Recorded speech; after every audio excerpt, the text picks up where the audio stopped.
The Battle of Antietam was the single most bloodiest day in American history. It pitted the greater force of the Union, headed by George B. McClellan, against the lesser force of the Confederacy, headed by General Robert E. Lee. This battle was not one of the best moments for General George B. McClellan, who was already known to be very cautious by nature. In this battle, McClellan had more than twice the manpower that only used 3/4 of it. Through the battle, had he committed the entirety of his army, the battle would have proven much different. Robert E. Lee, heartened by his recent victory at the first Bull Run, wanted to march on the Union capital and cut off the head off the snake, so to say.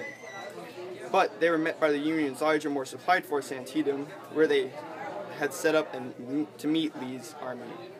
During the battle, when the Union finally gained a foothold using General Ambrose Burnside, the attack was repelled by a general, so the battle was fought to a standstill, ending in crushing casualties on both sides, changing the course of the war, and losing General B. McClellan his position. So think of it like this. You have two generals. General Robert E. Lee of the South. Oh dang, I'm all wet. I'm Robert E. Lee. Now, I got a story to tell you. The war was an unnecessary offense. It might have been avoided, forbearan, and if forbidden, had been practiced on both sides. Ow! I'm George B. McClellan. The Union goes alone and ensure internal peace and external security to each state, and much shall preserve, cost what it may, in time, treasure, and blood.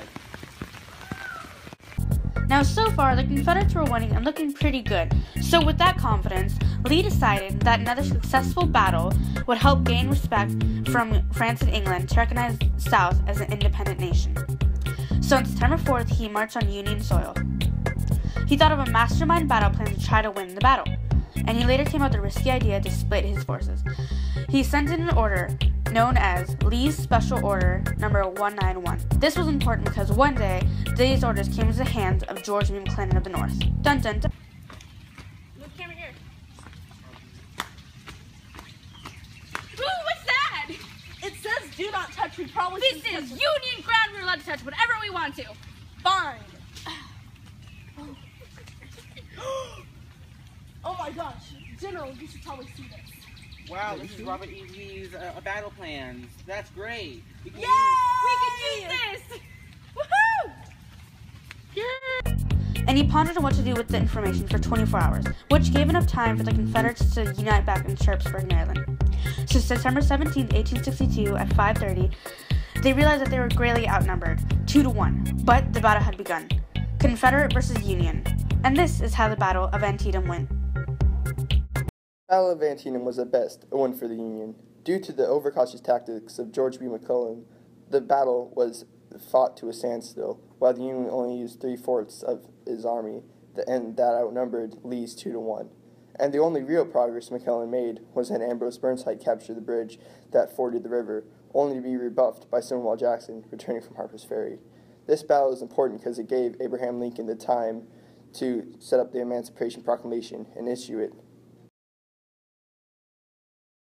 So, believe it or not, this battle was a full 24 hours.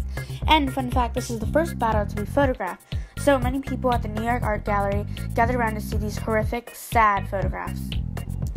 Now, the battle ended with a Confederate retreat. But from a military's point of view, the battle was nearly a tie or a draw. But Abraham Lincoln and his Union went ahead and took the victory, and decided it was a good time to announce the Emancipation Proclamation. He would have announced it earlier, but he wouldn't want to seem desperate at the time. So once they won the Battle of Antietam, Abraham Lincoln announced the Emancipation Proclamation. Because of the victory at the Battle of Antietam, I am now safe to issue the Emancipation Proclamation, which formally frees the slaves from their bondage in the South. This battle was known as the bloodiest single-day battle in American history. September 17, 1862 was the day to remember, the Battle of Antietam. The end.